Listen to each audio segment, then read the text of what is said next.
Okay, hang with me for today's gratitude journey because today I am grateful that my great-grandmother's grandfather clocks were repaired.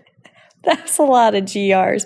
Anyways, they're repaired. And so from now until the end of eternity, we will be editing out cuckooing the back of the recordings for every single First Bite episode ever. So y'all, they're here and they're hung and they're like this family treasure that's, we don't know, 100+ years old.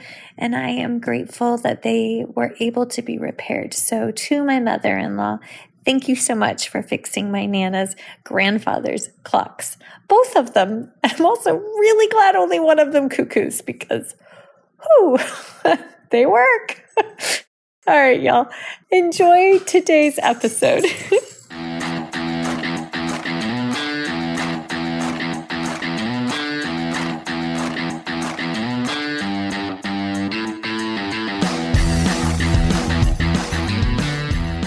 Hi, folks, and welcome to First Bite, Fed, Fun, and Functional, a speech therapy podcast sponsored by SpeechTherapyPD.com. I am your host on this nerd venture, Michelle Dawson, MS, CCC-SLP, CLC, the All Things Peds SLP. I am a colleague in the trenches of home health early intervention right there with you. I run my own private practice, Heartwood Speech Therapy, here in Coletown, South Carolina, and I guest lecture nationwide on best practices for early intervention for the medically complex and fragile child. First Bite's mission is short and sweet, to bring light, hope, knowledge, and joy to the pediatric clinician, parent, or advocate. By way of a nerdy conversation, so there's plenty of laughter too. In this podcast, we cover everything from AAC to breastfeeding, ethics on how to run a private practice, pediatric dysphagia to clinical supervision, and all other topics in the world of pediatric speech pathology. Our goal is to bring evidence-based practice straight to you by interviewing subject matter experts. To break down the communication barriers so that we can access the knowledge of their fields. Or, as a close friend says, to build the bridge. By bringing other professionals and experts in our field together, we hope to spark advocacy, joy, and passion for continuing to grow and advance care for our little ones. Every fourth episode, I join in. I'm Erin Forward, MSP, CCC-SLP, the Yankee by way of Rochester, New York transplant who actually inspired this journey. I bring a different perspective, that of a newish clinician with experience in early intervention, pediatric acute care, and nonprofit pediatric outpatient settings. So sit back, relax, and watch out for all our squirrels and enjoy this geeky gig brought to you by SpeechTherapyPD.com.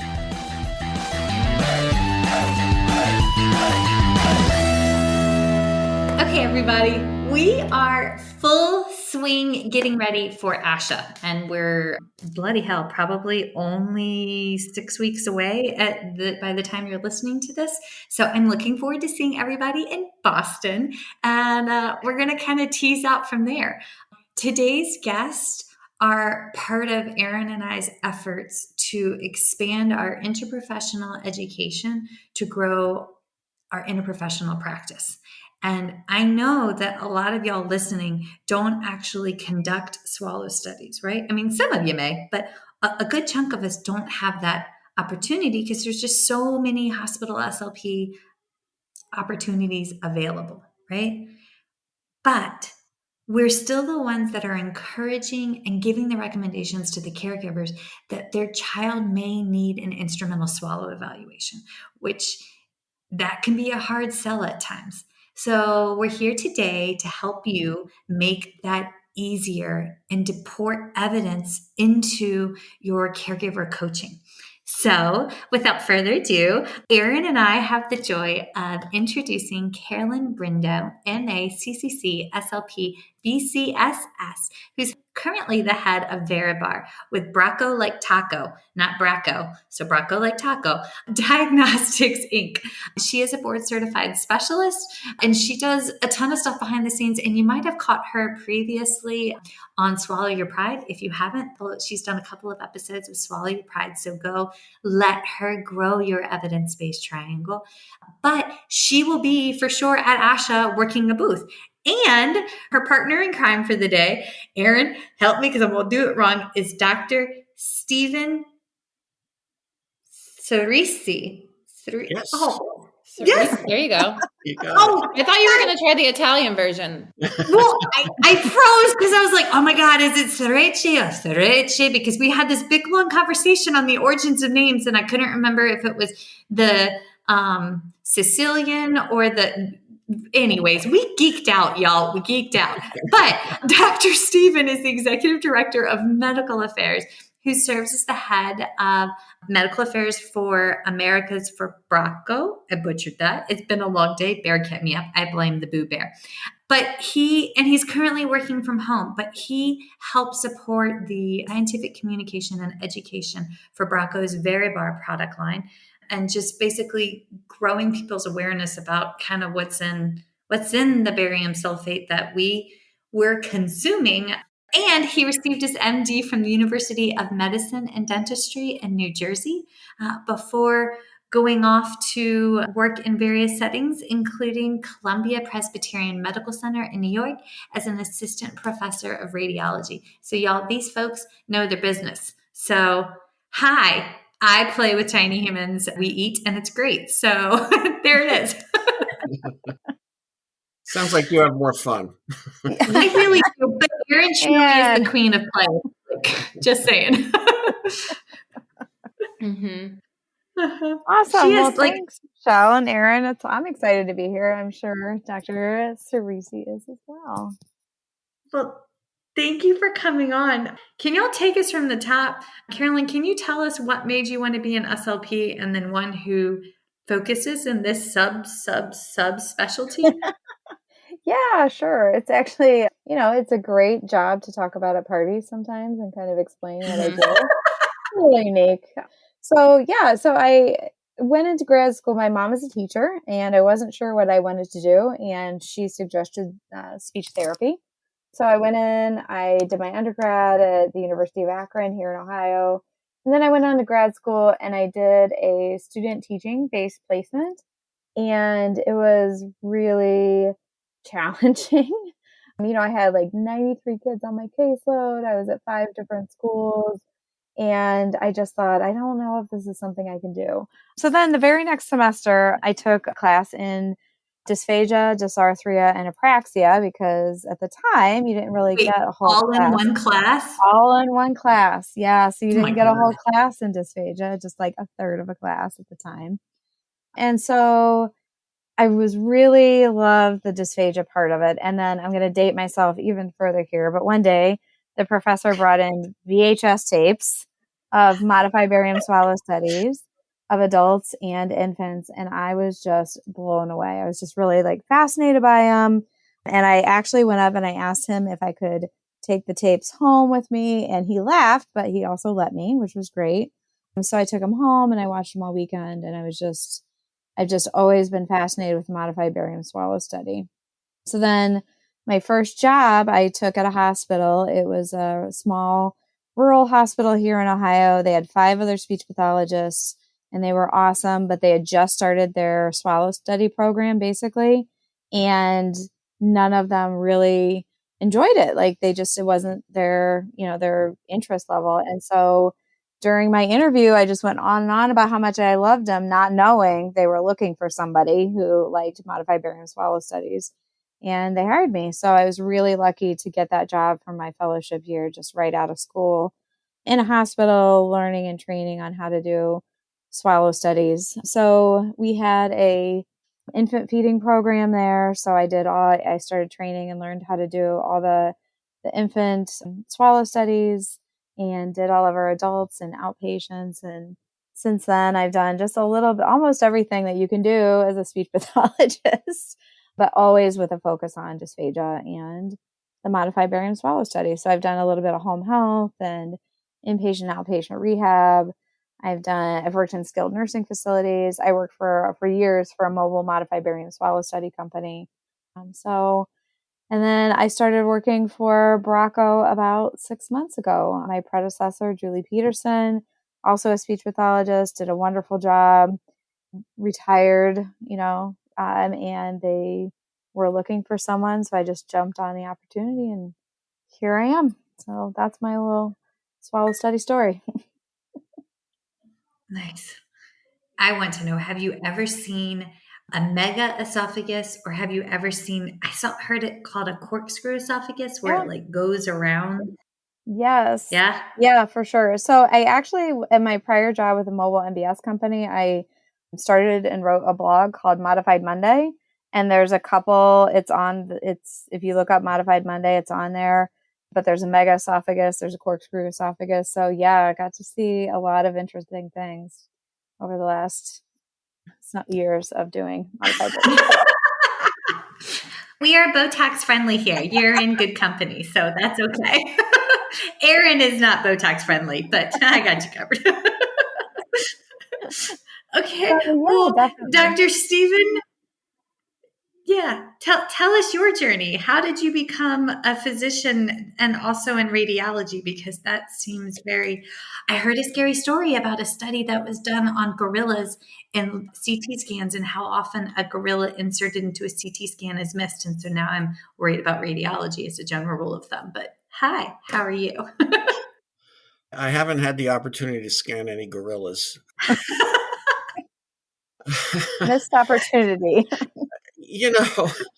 Well, I mean, I guess I always wanted to be a physician. And then, you get to medical school, and then a little later on, you realize that that's only the beginning. Now you have to pick what kind you're going to be. And you go through your various rotations: surgery, medicine, obstetrics, gynecology, etc. And I went through all the basic ones in third year, and I was still undecided. So I had to do electives in fourth year. And I came upon radiology simply because I liked the idea of, solving unknowns. I think, you're presented with what's going on with this person. And you have to put together, in your mind what it is you're seeing on the imaging study and come up with an answer. And I like that sort of thing. But when I went into practice, I found the day-to-day of it to be not exactly what I was looking for my career. It was difficult. And for me to deal with the conditions of work, it's one thing to say I like what I'm doing. It's another thing to like the conditions of being a radiologist in a hospital. So I looked for a change, and I went into industry, and then that became my career. I've been in industry over 25 years now, and I've supported a whole bunch of different products in different settings, and got assigned our Varibar, our product for the MBSS, a few years ago. Nice. And I figured out early on that one of the real needs was that people don't realize what goes into making a barium sulfate product, and how they do what they do, and why they're different from each other, and what you should use and why. And that became sort of my educational focus in my support to the product. That's been fun to do. That's huge. I have nothing to do with swallow studies. I mean, I've participated in a couple of times, but I don't want to work in a hospital. I don't do well in confined spaces. That's an understatement. Yeah. The radiology department is not for you. No, it's not. But Erin, on the other hand, she actually does the swallow studies. So, Erin, can you kind of, for folks that aren't in the room as the SLP, can you kind of describe for us what that experience is like? Because when we're coaching caregivers on, hey, we really need you to go do this, we get the pushback. But can you kind of walk us through what it looks like? Because it can be scary. Well, and I will say I work at Cincinnati Children's, and I tell because I've been there since January, and I tell my coworkers who have been there forever, I'm like, I don't think you guys realize that this is like a bubble of collaboration that is not at every hospital, like the way the collaboration with radiology and how we support each other. And I do a swallow study clinic where there's two of us. So one of us does intake, gets the patient ready while the other one's getting all the barium and everything set up for the study. So I'm I know how lucky I am because I work somewhere else where we did everything and there wasn't as much collaboration with radiology, but I'm lucky in that I see patients in outpatient and then we'll also see them for swallow studies. So I get to talk patients through and families through what's going to happen when they get to the swallow study, because especially our kids who have had a lot of procedures and get a lot of x-rays, they walk right into the room and they're like, oh no, this is not happening. And then you have to get them to voluntarily eat, which 2-year-olds, I think, are the hardest patients to do swallow studies with because they're old enough that they know they don't want to do it and young enough that you can't really negotiate with them. There's no negotiation. No. But I always in general. Yeah. Yeah. But I always tell my families, you come in, you get to sit in a chair that looks kind of like a rocket ship if you really think about it. So my kids get to decide where they're going to go to in this rocket ship. And then because you pull out the screen for that, they're kind of sandwiched in the middle of it. But I'm like, nothing will touch you. Your parent can stand in front of you. You get to eat the food and drink the liquids, and then we're all done, which sounds a lot easier to explain them when they actually get into the room, because you also have the radiology tech that's behind the screen. You have the machine, and I don't know all the technical terms of the pieces of the radiology machine, but it's huge. So it's scary for kids because they don't know what to expect. We actually have talked about, because we have a FEES coloring book for kids that get FEES studies. So we've talked about wanting to create a video for kids, like showing them what's going to happen before they get there, because so much of the fear is the unknown and not knowing, you say it's going to be okay, but the last time you told me this was going to be okay, I got a shot and then somebody did this to me, so I'm not really sure. Yeah. But that helps. That helps, because I'm just imagining, I've had to hogtie Bear down a few times for ultrasounds. Carolyn, Steven, y'all don't know, Bear's my youngest and the 8-year-old that was up all night with the leg cramps. So when we are doing our assessments and we're actually utilizing our products, once upon a time, I did do instrumental swallow evals on adults. This was my CF in the first year out. That was a lifetime ago. And I had a pitch to bring in the equipment to the board of directors for the hospital system. It was a very rural hospital, Riverside Walter Reed in Gloucester County, Virginia. That was too many years ago. But when I had to make my pitch, I had to research the chair, the rocket ship. I had to research what products that we needed to administer during the instrumentals. And thank God, Dr. Bonnie Martin Harris had just started all of her publications, because I took every course I could get my hands on and researched so much of her work in making my literally a brief and a pitch. I think back, did we select the right product? Did we select the right materials to administer? Because I didn't know. I still don't know. So can you talk to us about what goes into the products, Dr. Steven, and what makes it the right item versus maybe one with lower resolution or whatever? Sure. Technically, in terms of radiologically, what you actually see on the images, you want a particular concentration of barium sulfate. It's really the barium that matters. That's what blocks the X-rays. So you want a particular concentration of barium in the mix that's right for this part of the body. That's right for the oropharynx and the upper esophagus here. And, radiologists will tell you it's a tricky area because you're going between the larger head and the much larger thorax. And the fluoroscopy machine is literally changing the technique, the radiographic technique, as different densities come into the field of view. So it's a tricky thing to get the radiographic technique just right in the neck, and to get the barium to be at the right concentration for that area, while also being, visible here and a little bit lower. So what was worked out for the products that we make that are specifically for the modified barium swallow is that is 40%. It's called 40% weight to volume is the barium sulfate concentration. And that's what does that mean, weight to volume? Oh, so the weight of the literal barium sulfate, the powder that's suspended in there, versus the volume of fluid it's suspended in. So Okay. so 40, grams per 100 milliliters, whatever, that's the percent. So that literally tells you how much solid is suspended and how much liquid.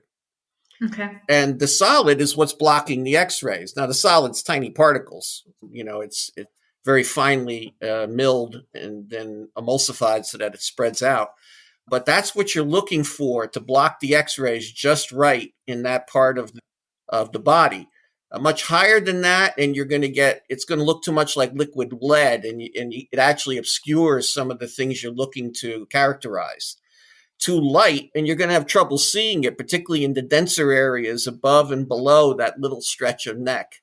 So you want to get that concentration in the right range, and 40% seems to be in the right range. So that's all of our products, no matter how thick or thin they are 40% with the barium sulfate. Then the other thing that makes a product right for the swallow is based on what you need to get out of the swallow. For instance, you don't want residue if it isn't really there. So you're looking to see whether some of the barium gets left behind in the throat when the person's swallowing. That's not a good thing. But there are barium products that are made with sticky gums whose purpose is to get left behind, stuck to the wall of what you're looking at, because that's what you're trying to do. You're trying to see the detail of the wall, looking for ulcers, tumors, whatever. So you don't want to use that kind of a barium that has the sticky gum in it. Usually the product uses acacia gum. The acacia tree is that huge African tree that the giraffes eat from. Well, its sap produces a gum, which is very good at sticking the barium particles to the wall of the inner lining of your GI tract. You don't want that in the product. Also, if you have a high concentration of something called carboxymethylcellulose, which is modified cellulose, plant fiber, it will also, using actually electrical attraction between positive and negative charges, will also stick the barium particles to the wall. So you don't want that either. So you have to have the barium mixture made so that it won't stick to the wall. You also want it to be made to a particular viscosity, thickness. People call that consistency also. And you want several different ones so that you're testing swallowing under different challenges, from thin to a pudding, right? And you want to give the same challenge to every patient and to each patient every time they come to an exam, so you're consistent from test to test. So we have to formulate it to make a particular viscosity. And that requires putting in thickeners that are not sticky thickeners, but non-sticky, like starches. So there are starches. Now, one of the ones that's really common is xanthan gum, which people use in baking. You could have that in your kitchen, bags of xanthan gum. That's in thickeners for like a compensatory. Yes. Right. Yes. Right. It's a necrotizing intercalated. Like Simply Thick. Age 1 and under. So that's the product that had a lot of controversy with kids with neck. But it's an essential ingredient in barium, because not only does it provide the thickness you're looking for in barium preparations, it also is an emulsifier that keeps the particles suspended in the water. If you just took barium sulfate, milled barium sulfate, the rock, milled up into powder, and threw it in water, it would go right down to the bottom of the container and sit on the bottom like sand on the bottom of the ocean. You have to keep it in the liquid, suspended. And you need other things to do that. And xanthan gum is an excellent thing for doing that, actually, the xanthan. So you need that kind of thing. You need these emulsifiers, suspending agents. And, you also need flavorants. You need texturizers, things like maltodextrin, which provide mouthfeel texture. So it's a real recipe. It's like making food. when you're making a barium product. It really is. It's I wouldn't baking. I mean, sort of. And depending on how you make your recipe, you're going to have a product that's going to give the test you want to give, whether it's thin liquid or something like honey or something like pudding. And that's based on all these other things you throw in with the barium, because the only thing the barium does is block X-rays. It doesn't do any of the rest of it. And you got to make the right recipe or you're not going to get the right test or a consistent test for patients. I literally thought barium made you glow. I didn't realize it blocked the X-rays. So yeah, so the X-rays It's not radioactive. Yes. I'm still processing that. And the tree thing, the trees with the giraffes. What does that? Okay, that's how I remember an Okay, analogy. yeah, I know. That's why I say it, because it's memorable. Would that be used in like an upper GI or a lower Oh, GI? yeah, that's Okay. right. So that's usually very high density. You use very little of it. You use gas or air with it as well to fill the lumen, right? So the only barium you should have is stuck to the walls, and then inside of it is the air. And then that's called a double contrast barium study. That is absolutely not what you're doing in the modified barium swallow. So you do not want that kind of a barium product. It will create the appearance of residue. It'll be too dense. It would be a disaster, actually. But like I had no idea there was two different products for Oh, there's different. more than two. Oh, many Yes, I mean, products. like two, but like that's still so cool to me to be able to understand that. Oh, I okay, mean, wait. this is That's and for my piece. Sorry, Dr. Sireci, No, go ahead. but I was going to say that's for my piece. That's what I spend a lot of time talking to clinicians about. Is that, and actually, all of these products that we're talking about, they're all Bracco products. They're all great products for their procedure. So these are all great products, but there's so much that goes into the formulation of these various barium sulfate products for a good reason, because you're making them for a very intentional procedure. And so for a modified barium swallow study, we need the formulation to be a certain way for really good reasons. So you had said before you thought that barium makes you glow. Now there is a branch of imaging that does that. That's nuclear medicine. There, they inject the radioactives into you, and then you radiate them outward, and the camera is a passive camera that just receives the information. In this, barium is blocking X-rays. Other X-rays are going right through you to the electronic plate behind you, which is then acquiring the picture. The thing that you talk about that's scary to the kid who's sitting in the chair is what they're looking at usually, and that's called the tower. And in there is the X-ray tube that's actually firing the X-rays through the patient. And the barium is just there to block X-rays so that part sticks out on the images and you can evaluate what it is you're seeing. So my question is, Erin, what does it look like when you're the person prepping this? Because it's been a minute. So like when you're prepping and mixing, like what does that look like? Well, I'm very curious to learn from you guys, because thinking about the recipe, and especially in pediatrics, because we can't, we say to the kid, do you want to eat? And they say no. So it's not like I can negotiate with them for you better drink this or you're not going to be able to eat. Most of the kids I see don't even want to eat. So we have to find ways to make things more enticing. But Right. what is it doing to the solution? Like if we add, Right. sometimes they'll add like powdered chocolate to make it taste better. Or, well, my favorite, the best one to do is to use an Oreo, because you can hide the Veribar paste in it. But still, then your solids are really hard, because especially with kids, because you can't, if you put the paste all over it, it doesn't look like the thing they're trying to eat. Thankfully, most of what we're concerned about usually is liquid. So, and if it is more of an esophageal concern with solids, then we can send them to further assessment that's going to look deeper at that. But I try, we do use Veribar products where I am. So I always prep the consistency that they're already consuming to make sure I can try that. I like to, and it depends, like I like to get multiple consistencies ready so that I can assess that with them.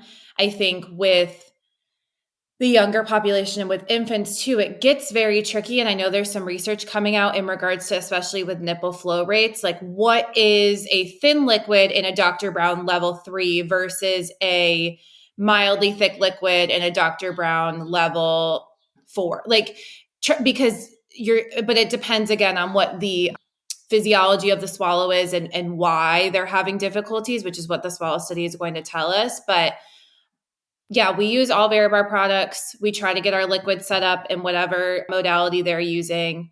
And then we use both the barium paste and the powder for solids.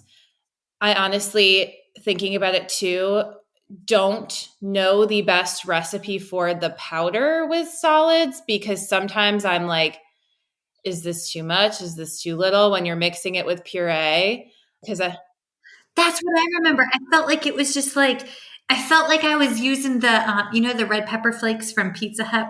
I remember the Pizza Hut book logs. I am not too old for those. If you read so many books, you got a free pizza at Pizza Hut. But the red shaky powder or the Parmesan cheese, that's what I think of. Like, and Yeah, and we hear from clinicians all the time that are doing all kinds of different things. And, I think for me personally, like as a field, and I've been doing them for, for a long time on the entire age range spectrum, we know that there are many, many things that we don't know, right? About dysphagia, about what is normal, about what's not normal, about the impact of dysphagia, the impact of thickened liquids. There are so many things that we don't know. So for me, what I try to do as much as possible is rely on the things that I can standardize, right? The things that I can make standard every single time. And that's where I come back to, Veribar it is standardized. We have this 40% weight by volume. We know that it's formulated for the swallow study. And so, coming back to that and using that standardized product, because that way I know that at least that the data that I'm gathering during that modified barium swallow study can then be compared to other data that's using that standardized product, right? Because like Dr. Sireci said, it is so, and in fact, Veribar was born from clinicians asking for standardization. So when Dr. Jerry Logeman and Dr. Joanne Robbins, when they were starting to work on Protocol 201, they realized that their research was going to be flawed because they were looking at multiple institutions, right, to gather the data for them and gather and do the swallow studies. And so they're like, everybody is using these different recipes, these different like shaking powder, like you were saying on one thing, or mixing powder with apple juice or whatever. And so they realized that they couldn't really capture good data. So they are the ones that actually approached a company called EZM in Canada, who was later acquired by Bracco, and said, we really need some help creating a standardized product for research. And so EZM, in my mind, were like, yeah, great idea, let's do it. And then it just happened. So then that's where Veribar actually, Veribar came to be. But then the clinicians then that were using this standardized product, because of all of the other variables the things that we don't know about dysphagia, being able to use this to gather that data was just really critical. And so just a couple of years later, Veribar was made commercially available because of that demand. So I mean, yeah, go ahead, Dr. Sireci. No, I mean, a lot of decisions in healthcare about how you're going to treat patients for all sorts of serious illnesses, and expending, how you're going to expend the healthcare dollars, which are enormous, are based on huge studies. And the only way you can do them is everybody's doing the same methodology so that you can compare large bodies of data that come from multiple places everywhere, because everyone did the same thing. Now, not all the patients are going to be the same. That's Right. pretty much impossible. But you can make all your methodology standards so that at least you have comparable data from different places that you bring together into huge databases that are very statistically significant. and whose results can be used to guide healthcare practices Yeah. as well as guide reimbursement, right? We Right. all are interested in that. And Medicare likes to see big data. That's called big data, literally. Yeah. And you can't have big data if everybody does the procedure their own way. Right. There's no Right. such thing because there's nothing you can put together that makes any sense if everyone's done the procedure Right. differently. And I think that applies just as well to clinical practice and reassessing and assessing the progress of a patient or lack thereof. Because, if you've got, again, every single study I see it or complete with a patient, it just drives home how important that study is and how important doing it correctly is. Because we see over and over and over again that a patient was judged to have declined or improved. But then when you go back and you look at the prior studies or whatever, it's really like they're completely different studies because one study was done with a certain procedure or a certain way, and then the next study was done a completely different way. And I just think, it's a new field. It really is a relatively new field. So we're learning more all the time about, how to assess and how to treat. And, this is just kind of like one thing. I feel like we've got this nice standardized product and it's just kind of a way to take away some of that variability that we see so much of in our field. Well, Go ahead. I was going to say, to your point, I think what becomes difficult is thinking about what information we're trying to get Yeah. and how we're measuring that, because oftentimes, and coming from two very different experiences of doing swallow studies, one where I feel very supported within the collaboration of the team, and another where there was not as much collaboration and I felt like I was kind of on this island making all these decisions myself. The decision making was so drastically different, because when you don't feel like you have that collaboration and support, I think some of the decisions get clouded by maybe being a little more conservative, which I don't truly believe in being conservative, because like we have to allow people to show us what they can do. But your point of what are we measuring, if we're so focused on looking at, which those of us that do swallow studies will tell you all the time, we're not looking just for aspiration or penetration. We're looking at Absolutely. what their swallow looks like. We're trying to also look at that within the big picture, Yeah. because that's another thing, is that how is this child or person presenting? What is their history? I think there's so many times where people will do a swallow study and it doesn't really match up with what's happening clinically. And that does happen sometimes. Those are things that sometimes we see via x-ray, just because we can't observe everything behaviorally. But also, how are we trying to set them up for success too?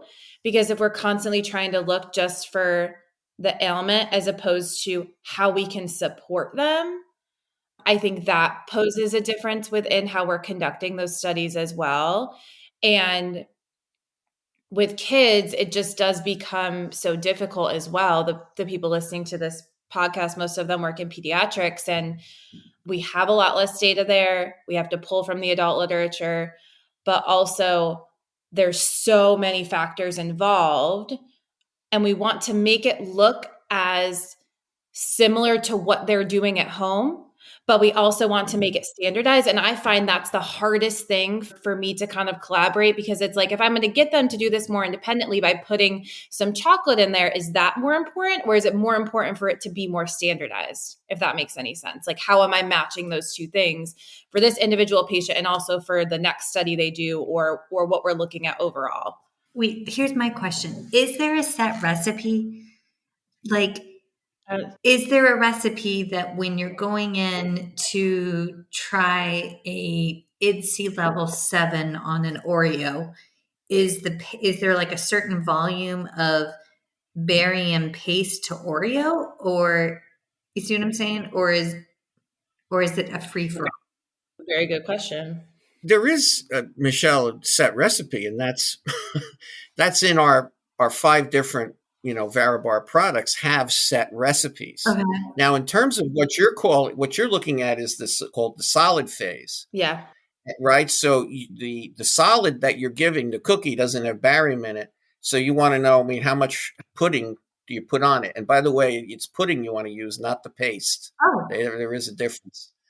Yeah, the paste sticks. It's got some of the sticky. Yeah, it does stick. So it will give you the appearance of residue. So you want to use the Varibar pudding as the thicker thing that you put on the cookie.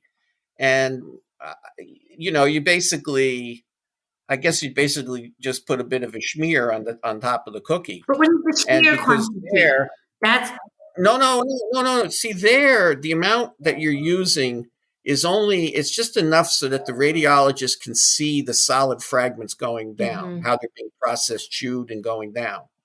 You're not worried about viscosity because you're actually testing a solid, and the concept of viscosity is for liquids.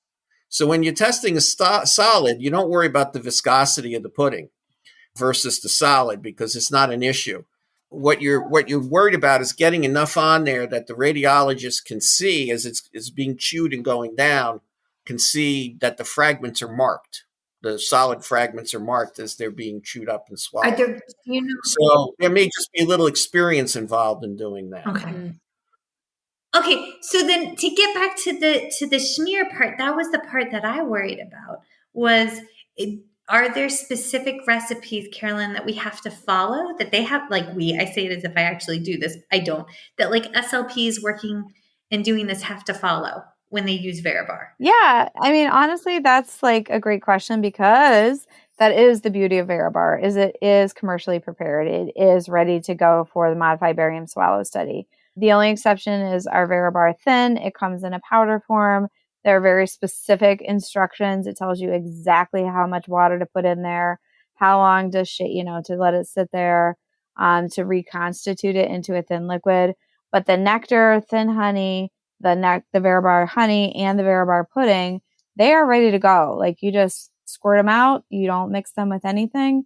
And then that's your standardized product. They are ready to go. So that way, when we're doing these swallow studies between clinicians, between facilities, from patient to patient, we don't have to worry about that unstandardization. That is a standardized product. So that patient is always going to have the 40% weight by volume, the same opacity. They're going to have the same viscosity because everything has been poured out exactly, commercially prepared and as it is, and that's how it is. So you use the National Dysphagia Diet terms. If a hospital is switched fully over to IDSI, are there directions to adhere to the IDSI level? Yes. Yep. Mm-hmm. So Dr. Katrina Steele did a beautiful work of mapping the Varibar products to the IDSI standards. Perfect. And it is publicly available, and I can send you that information. You can include that in the show notes. Yes, please. That would be excellent. Okay. I did have the SLPs I work with were like, do you know if they're going to make a slightly thick consistency? Or, because I know that you have the recipe, but they were like, yeah, that would be, I was like, I don't know, I'll ask them. It would be great. Yeah. And we do get questions like that. We get questions like that all the time. We also get questions about a Varibar solid because we don't currently have that. But yes, we get questions about that a lot. We take all those questions, and I was actually just up this past summer in Montreal at the facility where Varibar is made. And we discuss where are we going next? What's happening? So yeah. So if there are suggestions or questions, always bring them to our Varibar team. And I'll just throw our email or our website out there is varibarmbs.com. And there's a little contact us button on there, and all those come directly to me. So any suggestions or requests, we are always thinking and always looking. So yeah. Well, and after you guys have talked about everything that goes into it, it makes us realize how it's not just that easy to make a whole new product. Yeah. So I think that will help people understand that it's not that easy to switch over to something new or change everything. Okay. Right. So I have 2 questions. One, can we talk about the radiology, like the radiation component of this? Like, is that, and then just general question that I always get asked, and I don't know if y'all are the people to answer this, but if you're not, you could maybe send us to someone who is. How does this impact their poop? Like what happens when they Sure. like seriously, like how, like I work with patients that have constipation and poop isn't Mhm. coming. Or will this impact their Yeah. urination? I mean, I have some patients that Mhm. only have one kidney. So Yeah. not And Yeah, no, especially there's when you definitely work, things to consider. yeah. Especially when you work with infants, I have a lot of new moms that come in that are anxious, that are like, I'm worried about the radiation exposure. I'm worried about, and it's hard to always know what to say sometimes because you don't know what their journey is going to be. Yeah. Yeah, exactly. And I'm gonna pass this obviously to Dr. Sireci in a minute here, but yeah, it's a genuine consideration. Radiation in little ones is really something really important to consider. So it's not just that they're more susceptible, which Dr. Sireci I'm sure we'll talk about, but there's a good chance that they're going to have a lot more radiological studies in their future. They have a longer life ahead of them. So considering their total radiation exposure should really, really be considered. So yeah, if we're going to expose them though to radiation, we want to make sure that it has to be worth it, that we're getting data that is, worthy of that exposure. We still want to make sure that we are adhering to, our gold standard. It needs to be either, 30 pulses per second or continual. But it's wait, just maybe translate that, even Carolyn. more. Sorry, so I'm sorry. Yep. So I'm like 30 seconds through what is happening now? yeah. That's a big So debate, that Michelle, in might the be. world. So when you're doing fluoroscopy, it's motion X-ray. So you have some choices. So you can do continual. So that means the X-ray is going continuously, right? Okay. Or it can pulse out little pulses of X-ray. And so the minimum gold standard for swallow studies is 30 pulses per second. Oh, So that because we know that with a lower rate, so like if some of the other 15. settings that you can do on fluoroscopy are 15 or even 7. You meant that. There are lots of studies that show that our ability to capture specific swallow physiology movements is not as good with those lower pulse rates. Okay. So That's critical yeah, information. Thank you. Okay, continue. Sorry. no problem. That's okay. So what I was going to say is the other part of this is, again, we need to make sure that if we're exposing them, that it's worthy of exposing them to radiation. So using homemade recipes and a little bit of this, a little bit of that can do a couple things. It can make the study useless because you're not capturing the right data or you can't see what you're supposed to be looking at, or it can make the study deceptive. So deceptive means that you have a recipe that facilitates coding of the pharynx. And so then you think that there's an impairment there because there's a coding and the coding is supposed to be there for that product. That's why it's so important for Veribar that it not, leave that coding. And again, the inconsistency between studies. So if you've got one study that's using one recipe, one product, it can look very different than another study that's using a different product. So then you have kind of this false data that you're comparing to know if a patient is making progress or not. And then the other part of it is it can be useless. Like you can end up with not enough opacity to even see what you really need to see, the swallow physiology. So I have this one kiddo that kind of really sticks with me when I was doing infant swallow studies at one of my first jobs. And the radiology technologist had mixed up a recipe using a barium sulfate product. And, we had done all this work to get this baby, in the tower and got the bottle and the baby was like calm enough to eat and then started with the bottle and a couple swallows in, I realized I couldn't see anything. And so it took me like a couple more seconds to convince the radiologist to stop and turn off the radiation. And the radiology technologist had just not mixed properly. And I couldn't see anything. The opacity was so poor.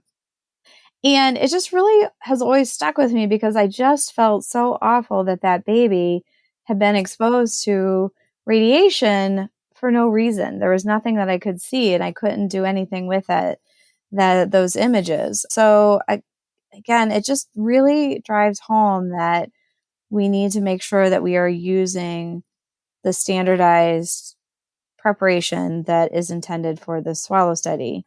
Obviously, you're more concerned with radiation in children for two reasons. It's that the cells in the body that are susceptible to radiation are the ones that are actively multiplying, making new cells. And that's when they're really, really susceptible to radiation causing damage. And with the little ones, all their cells, it seems, are multiplying and growing and making more cells. Whereas in an elderly person, not so many. There's certain ones that are, but many of them are not active. So basically, the little ones, their entire bodies are susceptible, much more susceptible to radiation damage than, say, in an elderly person, many of whose cells are just quiescent, not really doing anything. The other problem is that radiation effects tend to be longer term, right? The medical radiation should never give you a dose that's going to give you an immediate radiation sickness. But the things we worry about are long term. Well, if you're giving radiation study to an 80-year-old, there may not be a long term. There generally isn't a long term. And by long term, I mean, 20 years, whatever. So you don't worry about it. But with a little one, you worry about it. They're going to live long enough that not only, as Carolyn said, are they likely to get more studies, over time if they have an ongoing condition, but they're also going to live long enough that the long-term effects of radiation are going to have a chance to exhibit themselves. So you really do worry about it in children. The question you always have to ask yourself is if the risk is worth it, given the risk of not dealing with the problem, which is why the child is in front of you anyway, needing some kind of an evaluation or treatment, right? A healthy kid with no problems doesn't get this study. So you always have to weigh the problem itself and the risk of that versus the risk of the procedure you're doing to address the problem versus the risk of an alternative procedure, whatever that might be. So this is what you're doing. There's no way around it. And what you try to do in offering a solution that involves radiology is to avoid the very worst thing, which is wasted radiation exposure to no purpose, or radiation exposure that has to be repeated, because whatever it was didn't get the answer you're looking for. Which is what Carolyn went through with the core opacity. Exactly, which she already talked about. So you definitely, whatever risk there is, you don't want to increase it by forcing there to be repeat studies or lengthy studies because you're doing it wrong. Yeah. Right. Yeah. And again, like in all the studies I watch, like I always am reminded how important it is to do it right, because you're always exposing that patient to radiation. And with the little ones, sometimes you're exposing them to scary situations for a little one that's already had a lot of scary situations or is going to have even more scary situations. So if you can do whatever you can in this assessment in particular to make sure that you're gathering really good information to set a plan of care so that you don't have to repeat it or make it last longer than it needs to, anything that we can do as clinicians, we really should. Mm-hmm. You touched on one of Erin's strengths. Erin's actually taken a bunch of advanced courses. And what is the trauma-informed? I would butcher the course you took. Trust-based relational intervention. Yeah, that one. See? But it helped. And she's talked about it at length about how we need to be trauma-informed within our clinical decision-making. Well, even I think for a lot of that, it's just the acknowledgement. Like sometimes a child and a caregiver just needs acknowledgement that this is a thing that no parent wants to be in the radiology suite. That's not what they picture. That's not necessarily, that was their ideal situation. So just having acknowledgement of that and being there with them and making them feel like that's not wrong for them for feeling that way can go a long way. Mm-hmm. Wait, Dr. Steven, can you tell us, how does it impact the poop? Oh, Oh, she's really, yeah. Because I get asked that question all the time. We tell them that their poop may look white. oh yeah. Oh God, we lost okay? her. I just want to make sure that's right. Okay, she's Sure. got it. Okay. So look, if you were to just eat a mineral powder, like just powdered barium sulfate, that would be very constipating, and if it might even reform itself into concretions, into like rocks in your intestine. That would be a bad thing, but that's not how these things are made.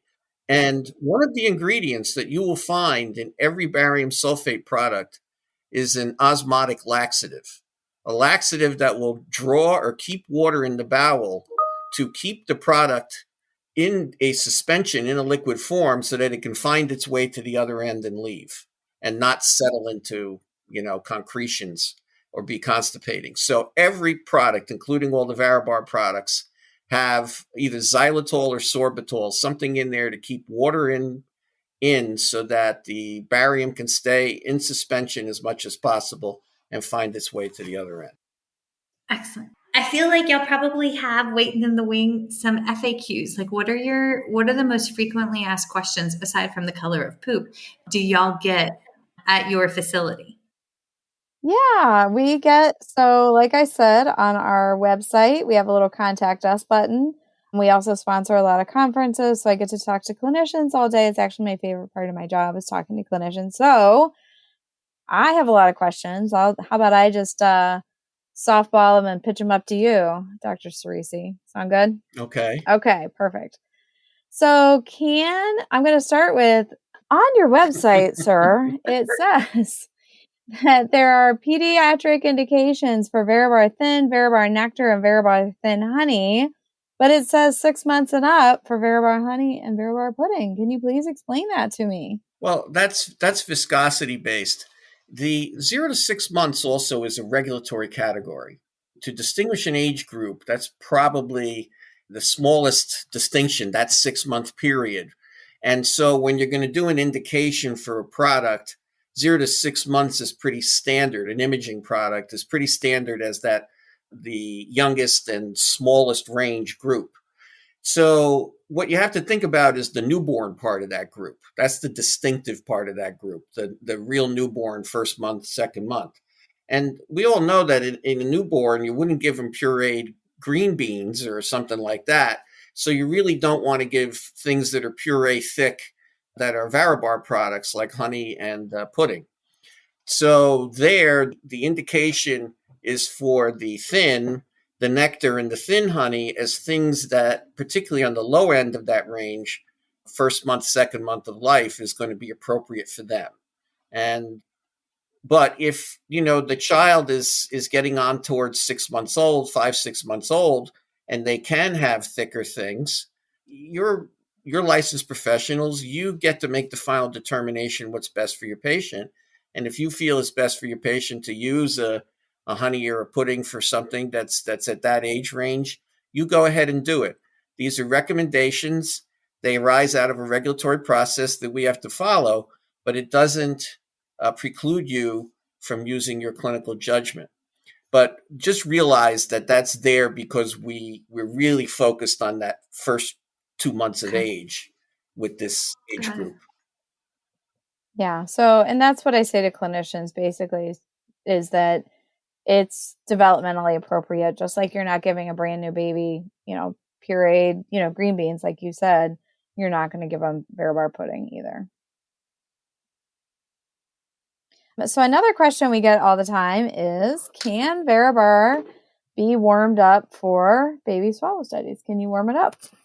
Well, the answer is, again, that's up to you.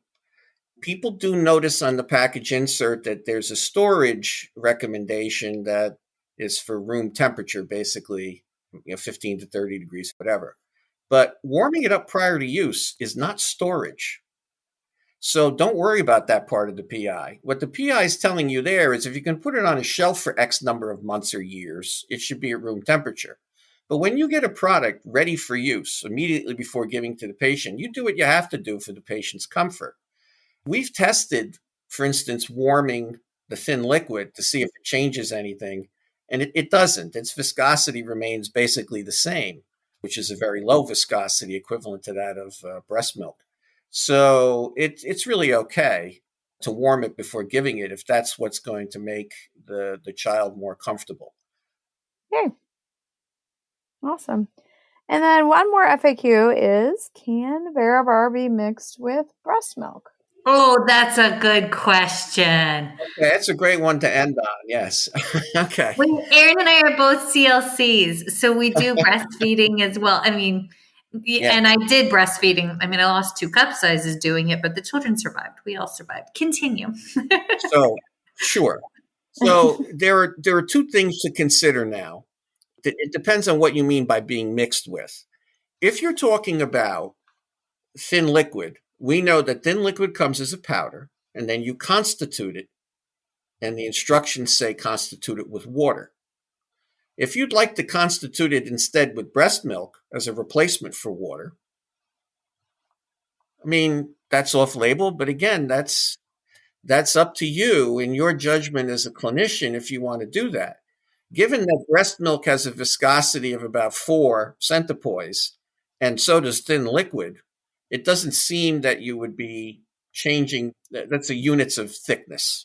Okay, Erin and I are both looking at each other like, what the heck is this? I could also say millipascal seconds, but poise, based on Poisel, who is fluid mechanics. Don't worry about it. These are units. So pounds. Yeah. Pounds measures weight. Centipoise measures viscosity. That's a new word of the day. Centipoids? Thickness, the resistance to flow, which is viscosity. Okay. This is fluid mechanics. Okay. So what you see in the package insert when it talks about viscosities, it has this little initials called CP, small c, capital P. That means centipoise. That's the units of thickness. Okay. So since breast milk has the same thickness as thin liquid, so what? Right? It's not really going to change anything. However, if you are talking about, well, why don't I put in some breast milk into nectar or thin honey because it'll make it easier for the child to drink, now you're changing it. Now it's no longer thin honey or nectar. It's something else homemade, and you don't know what it is you're testing anymore. You don't know the thickness of it. You don't know what it means. So you've changed it. So I would just say that, and you've also diluted the radio density, the amount that it's going to block X-rays. But don't dilute, things with breast milk that are pre-made, or don't take thin liquid, make it with water, and then dilute it with breast milk, because you're going to dilute its radio density and make it difficult for the radiologist and you to see what you're doing. And it's going to change the viscosity, and you're not going to know what it is you're testing anymore. It's going to take me a day to process all of the information. And I don't even do the blood swallow studies. But I mean, this is just also the total joy that y'all have for what you do, that you can geek out to the level of like those technical terms. And I'm excited because we learned the word scurry yesterday, which is a group of squirrels because they were eating the bird feeders, and the 8-year-old wanted to know that. So, I mean, our word of the week was scurry. How do you say that? Centipoise. That sounds better. Centipoise. It's named after the scientist Poiseuille, the French scientist who came up with the laws of fluid mechanics. I guarantee my husband would know that. Well, sure, ask him. Probably, if he's an engineer, he knows better than me. But yeah. An engineer. Yeah. Oh, that's funny. Okay. I know people are going to have additional questions. So how do they reach you? Like, how do they field their questions to you, or how do they follow y'all on like Instagram or what have you? I'll let Carolyn do that. So the easiest thing to tell them is they can reach out to me directly. I can give you my email address and put it in the show notes. Okay. Or they can go to varibarmbs.com. And like I said before, there's a contact us button on there. They just click it and enter in questions, and those questions come directly immediately to me. So I'm happy to answer them or disseminate them. Okay. And does Bracco have an Instagram or a social media presence or a Twitter account? No, we do not. We are on LinkedIn, but because it's a pharmaceutical company, there's no real social media presence. So, Okay. yeah. But you can see them at ASHA. Yeah. Yes, we will be at ASHA. We will have a booth there, and we would love to meet as many clinicians as possible and answer all their questions. I will have my whole team there with me. We are happy to discuss with clinicians. We also bring Veribar with us, obviously, so you're more than welcome to touch it, see it. You can see the differences, and we can kind of show you physically, some of the properties that we've been talking about that are differences. Can I put in a request that y'all please do a Willy Wonka tour to the facility giveaway at ASHA? Well, Michelle just wants Let's to win see it. what we can do. I've only been with Bracco for 6 months, so I don't know if I have She's the like, kind Michelle, of tour that would easy. be required Well, for that. but I think it's not like you saying that this was built off of a need Yes, from clinicians. absolutely. It also should help clinicians feel empowered that they have a role in, and help clinicians feel empowered that, if they want to do more research or the reason for making things more standardized, like this is all us working together more to create something that's giving better information, that's helping our patients, that's continuing to grow. Because like you said, this is still a fairly new part of our field. So, Right. And keep the getting other thing I go ahead. just wanted to throw out there in line with that is you might already know this, but the very first standardized validated assessment tool for bottle fed babies is now public. Like it was just published. So it's the baby VFSS impairment profile. I was just talking about that yesterday. I didn't know if it was officially published yet. It is officially published, and Dr. Bonnie Martin Harris and Dr. Maureen Lefton Greif actually gave us permission to share the PDF with you, so I can give that to you in the show notes. Oh my God. Yeah, which was so kind of them. Wonderful. So it's the training platform for it right now is being developed. So you definitely want to stay tuned. So it's so important. Like this is such an important move forward for swallow studies in bottle fed babies. We are using and seeing more implementation of video fluoroscopic swallow study in children, but our approach hasn't kept quite up with what we know about swallow physiology. So there are really super unique features in oral and pharyngeal dynamics in bottle feeding babies, and it really requires a lot of specialized training and observation and analysis. So I really feel like this tool is so huge for elevating the standard of care for babies. This is going to fill a need.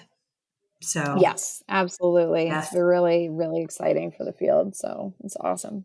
Okay. Yeah. My brain's going off in 14 different directions. If somebody listening, I'm choked up. I need to go get another cup of water. If somebody listening wants to, is inspired after y'all answering all the questions and mild humor jokes inserted, do you have a preferred scholarship or nonprofit that folks can make a donation to or tithe their time with, anything of that nature? Yeah, definitely. For me, the Dysphagia Outreach Project is such an important resource right now. Yes. If your listeners are not familiar with it, they should go to the website, we which talk they about it all the probably time. are. I'm sure you do. We've done podcast with DOP and did a mini Beautiful. with them. Yep. Yeah. Yep. And full disclosure, I used to volunteer with them, but it's such a great organization. And also the National Foundation of Swallowing Disorders is just a fantastic resource. So either one of those two are awesome. Beautiful. And we've done podcasts with NFOSD as well. So yeah, they're fantastic. Dr. Steven, do you have a scholarship or an organization that you would love to shout out? Maybe a favorite ball team? I mean. Oh my gosh. No, I fully endorse what Carolyn said, particularly at the National Foundation of Swallowing Disorders. For me, it's not a pediatric experience. It was experience with my elderly mother who after a several years struggle, passed away, suffering from dementia. And I could see that the problems with eating was a big part of it. And it's a big part of what happens to the elderly people. And I know it's not your area. Your area is pediatrics. But for me, just the dysphagia area in general is very important. And it was very important in what I saw of my mother's decline over a number of years. So that's what's on my mind right now. So I would just second that with what Carolyn said. Beautiful. And folks, thank you. And folks, if you're not familiar with NFOSD, when you join, and it's nominal to join their organization, or if you send a little love money their way, they actually fund new research to help improve the field of dysphagia across the life continuum. And they have significant volunteer works. One Thursday every month, they have an adult dysphagia and caregiver support group. And one Thursday every month, they have a peds dysphagia and caregiver support group. And DOP, again, go back and check our partnership with them that we did 2 summers ago, Understanding Dysphagia. That was a 9-part podcast mini-series. And we've also had numerous volunteers from DOP on First Bite over the course of the last 5 years. But any donations that you give go directly to putting product in the hands of patients across the life continuum, including bottles, formula, thickener, blenders, you name it, they'll get it there. But so also they do have very active Facebook, Instagram accounts, so check those out. Erin, did I forget anything? I don't think so. Sweet. Okay. Dr. Steven and Carolyn, thank you so much for coming on and putting up with all of my lame jokes today. I really need to finish writing these journals. I've gone punchy. Good luck with that. Yeah. Thank you guys. Thanks. Feeding Matters guides system-wide changes by uniting caregivers, professionals, and community partners under the Pediatric Feeding Disorder Alliance. So what is this alliance? The Alliance is an open access collaborative community focused on achieving strategic goals within 3 focus areas: education, advocacy, and research. So who is the Alliance? It's you. The Alliance is open to any person passionate about improving care for children with a pediatric feeding disorder. To date, 187 professionals, caregivers, and partners have joined the Alliance. You can join today by visiting the Feeding Matters website at www.feedingmatters.org. Click on PFD Alliance tab and sign up today. Change is possible when we work together. That's a wrap, folks. Once again, thank you for listening to First Bite, fed, fun, and functional. I am your humble but yet sassy host, Michelle Dawson, the All Things Peds SLP. This podcast is part of a course offered for continuing education through speechtherapypd.com. Please check out the website if you'd like to learn more about CEU opportunities for this episode, as well as the ones that are archived. And as always, remember, feed your mind, feed your soul, be kind, and feed those babies.